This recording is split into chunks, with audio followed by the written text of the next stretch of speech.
नमस्कार दोस्तों, वेलकम। स्वागत करता हूं आप सभी का एक बार फिर से आरएस जंक्शन पर। मैं हूं घनश्याम शर्मा और दिनांक 22 और 23 अगस्त 2020 के सभी करंट अफेयर्स के साथ हाजिर हूं। तो एक बार फिर से चर्चा करेंगे और अपने ज्ञान में भी वृद्धि का प्रयास हम करेंगे। तो आइए शुरुआत करते हैं हमारे गीता के ज्ञान से, जैसा कि हम हमेशा करते हैं। पिछली कक्षा में मैंने आपको बताया था कि जो लोगों के बीच में एक डाउट है कि सांख्य योग और कर्म योग जो है, उसमें से केवल सांख्य योग अर्थात भक्ति मार्ग पर जाकर ही आप जो है ईश्वर की प्राप्ति कर सकते हैं, वो सही नहीं है। एक्चुअल में कर्म योग भी जो है आपको ईश्वर या परम तत्व की प्राप्ति में मदद करता है। तो छठे श्लोक में भगवान कहते हैं कि संन्यासस्तु, इसका अगर हम विच्छेद करेंगे तो ये संन्यास है और तू आएगा, तो यहां पर विसर्ग संधि है। संन्यासस्तु महाबाहो दुखम आप्तुम योगतः। क्या लिखा हुआ है?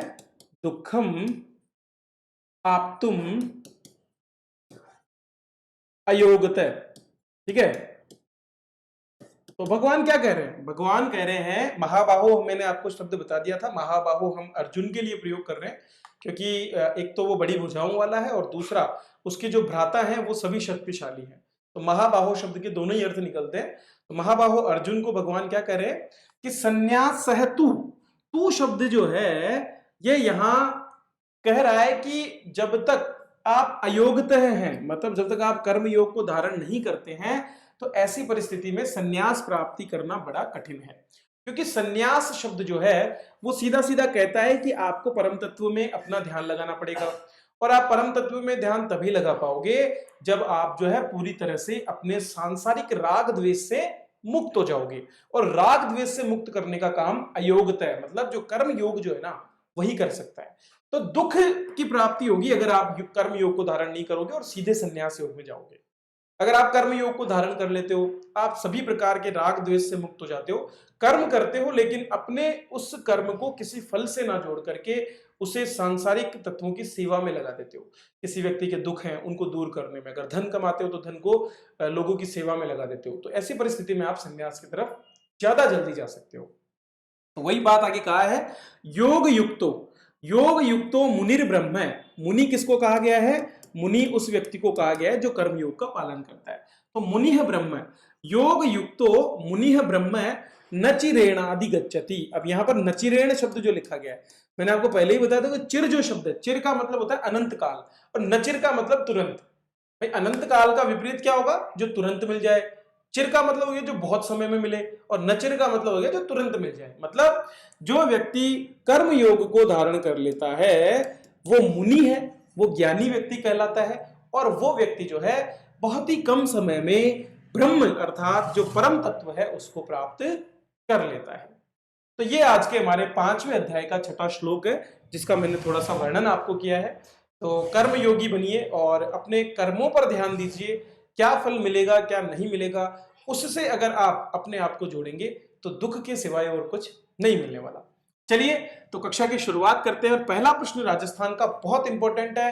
ये प्रश्न पूछे जाने योग्य है। वर्ष 2020 के लिए राष्ट्रीय स्तरीय शिक्षक पुरस्कार जो है उनकी घोषणा हो गई है। टोटल 47 लोगों को इस वर्ष ये पुरस्कार दिया जाएगा। 5 सितंबर को हमारा शिक्षक दिवस मनाया जाएगा, उस दौरान ये पुरस्कार मिलेगा, और इसमें राजस्थान की एक शिक्षिका गीता कुमारी का चयन किया गया है। आपको बताना है गीता कुमारी जी कौन से जिले से संबंधित है। उत्तर क्या होगा हमारा? सी, बाड़मेर।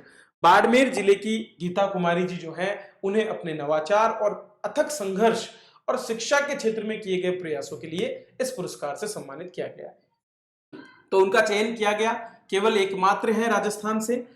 13 राज्य और केंद्र शासित प्रदेशों से 2-2 अर्थात 26 और 12 अन्य, ठीक है, तो टोटल ये हो गए 48। तो 47 दिया हुआ था एक जगह मैंने देखा, तो टोटल ये जो है इनको मिलेगा कितने? एक एक तो 12 से मिलेंगे, और 13 राज्य से जो है 2-2 शिक्षकों का चयन इसमें हुआ है।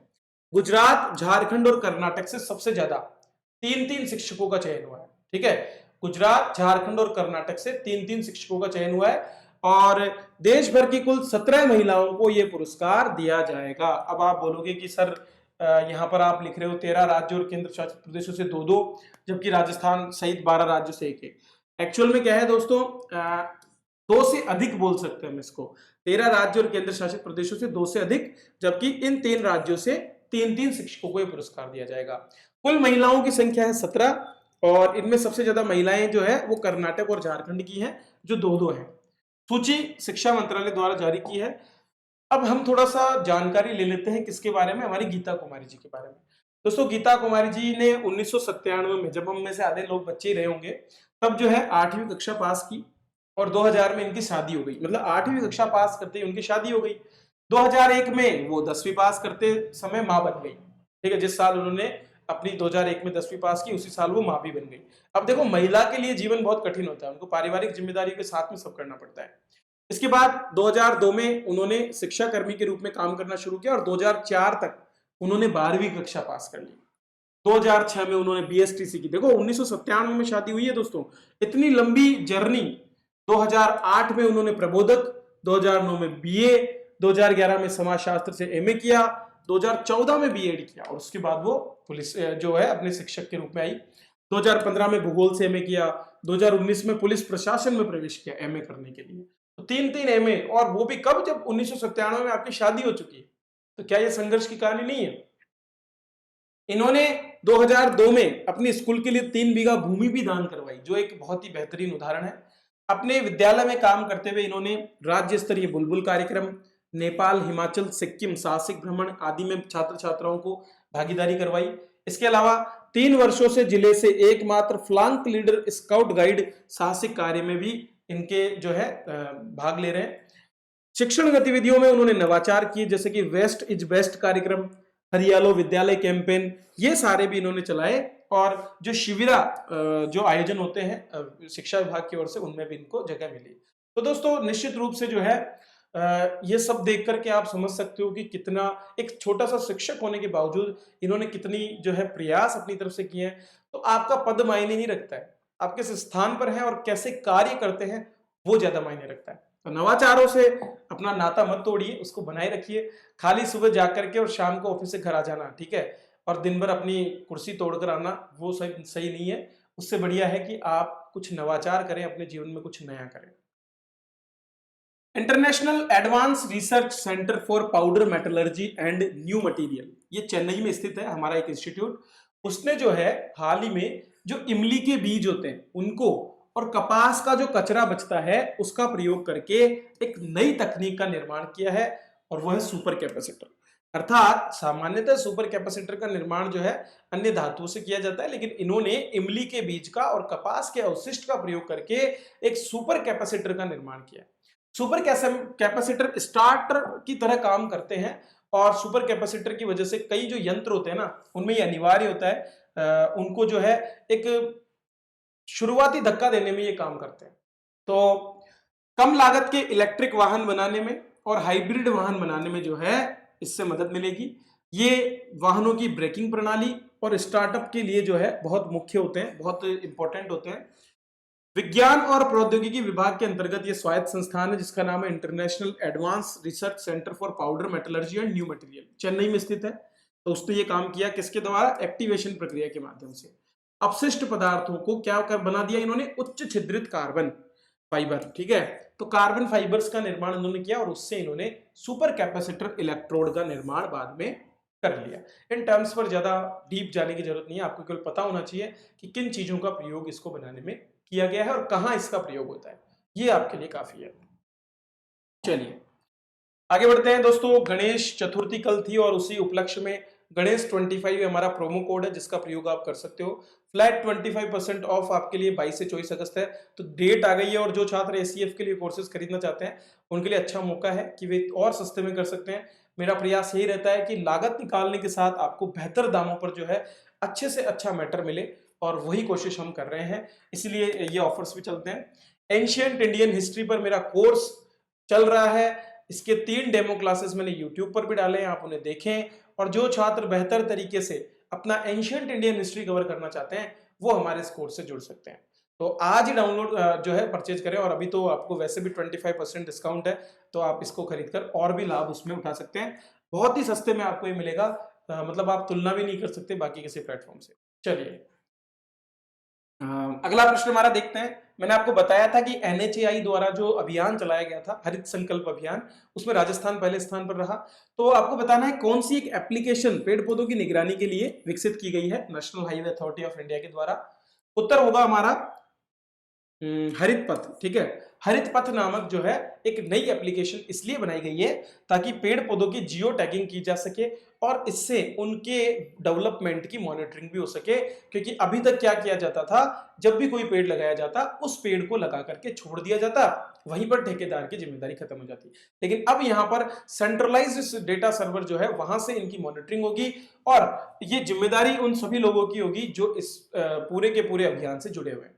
तो वे सभी इस मॉनिटरिंग में भाग लेंगे और अब यहाँ पर जिम्मेदारी भी आरोपित की जा पाएगी कि कहां पर कितना नुकसान हुआ है। तो भारतीय राष्ट्रीय राजमार्ग प्राधिकरण ने संपूर्ण वृक्षारोपण परियोजना के अंतर्गत अपनी फील्ड इकाई के प्रत्येक पौधे के स्थान, उसकी वृद्धि, प्रजाति के विवरण, रखरखाव और उपलब्धियों की निगरानी के लिए हरित पथ नाम से ये ऐप विकसित किया है। 25 साल पूरे हो चुके हैं और उसी क्रम में हरित भारत संकल्प अभियान इन्होंने शुरू किया, जिसके अंतर्गत 35 लाख से ज्यादा पौधे इन्होंने लगाए हैं और उसे 72 लाख पर पहुंचाने का इनका उद्देश्य भी है। तो 2020 में एनएचआई ने निरंतर वृक्षारोपण अभियान को करने की योजना बनाई है। एक डेटाबेस बनाया जा रहा है ताकि ग्रीन हाईवेज को जो है हम बढ़ावा दे सकें और हमारे यहाँ पर जो है छोटे छोटे सामुदायिक रूप से ये जो छोटे छोटे पेड़ होंगे, ये हमारे जितने भी हाईवेज हैं उनको साफ सुथरा और कार्बन सिंक के रूप में काम करते हुए प्रदूषण मुक्त रखने का काम करेंगे। दोस्तों, राष्ट्रीय फिल्म विकास निगम जो है उसके द्वारा एक ऑनलाइन लघु फिल्म प्रतियोगिता शुरू की गई 15 अगस्त के दौरान।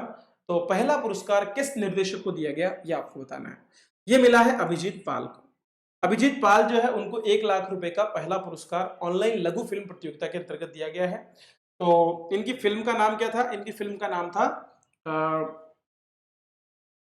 MI। क्या नाम है? MI नाम की जो फिल्म है उसको अभिजीत पाल जिन्होंने इसको जो है निर्देशित किया, उनको ये पुरस्कार मिला। देवजो संजीव की फिल्म अब इंडिया बनेगा भारत को दूसरा, और इसके अलावा तीसरी फिल्म जो है वो निर्देशित की गई युवराज गोकुल द्वारा।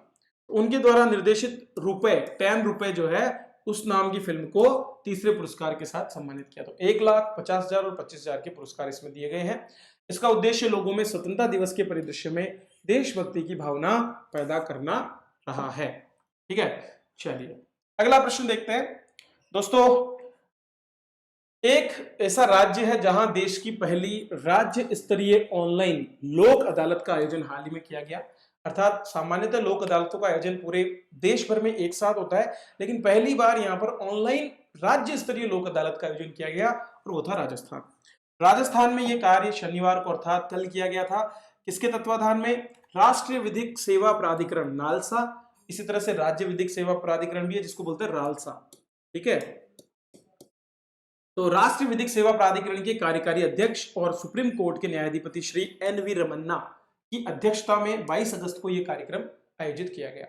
इस दौरान 66,000 से भी अधिक प्रकरणों को रेफर किया गया।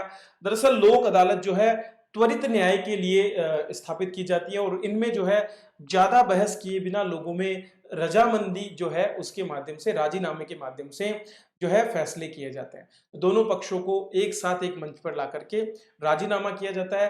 कानूनी कार्रवाई पचड़नों से बचने के लिए इन लोक अदालतों का आयोजन होता है।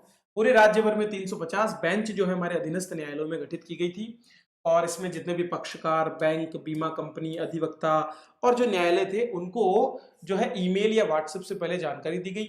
उनके बीच में फिर बहस हुई, राजीनामा करा, ऑनलाइन वीडियो के माध्यम से बहस कराकर राजीनामा लिखित में तैयार करके इनको भेजा गया और इलेक्ट्रॉनिकली उनसे हस्ताक्षर करवाए गए इस पर, ताकि जो है ऐसे बहुत से मामले जो आज जानते हैं आप न्यायालय में वैसे ही न्यायाधीशों की कमी है, तो इस तरह की लोक अदालत जो है ऑनलाइन माध्यम से बहुत ही कम समय में बड़े मुद्दों को निस्तारित करके न्यायालय पर जो भार है उसको कम करने में मदद करती है और इसके साथ साथ लोगों में द्वेष की भावना नहीं आती। क्योंकि देखो, कोर्ट जब भी फैसला देता है तो किसी एक के पक्ष में देता है और ऐसे में दूसरा पक्ष जो है विरोधी हो जाता है।